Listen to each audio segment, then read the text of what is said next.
O'n i di gartref gynta, a o'n i'n gwybod be o'n i'n mynd i wneud efo bywyd fi.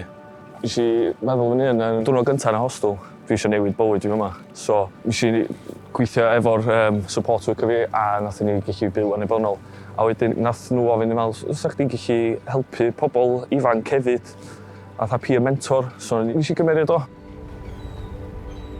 Be sy'n neud o'n eitha rewarding ar small wins os lyci di ydi pan da ni'n dod fewn a neud gwahaniaeth yn bywyd bobl a cael rhywle iddyn nhw i fyw os dyn nhw wedi dod o'r carchar er enghraifft a cael asiantaethau eraill i helpu nhw gael y cefnogaeth maen nhw wedi bod isio ers blynyddoedd. Dwi'n licio gweld y datblygiad o lle maen nhw wedi bod a lle maen nhw'n mynd. Dwi'n meddwl sa'n ni licio jyst cael mwy o bobl i fewn i'r maes yma. Really rewarding i fynd fewn i, dydy. Mae rhywbeth dwi rili yn wrth y modd yn wneud, helpu nhw, cefnogi nhw i gwella bywydau nhw.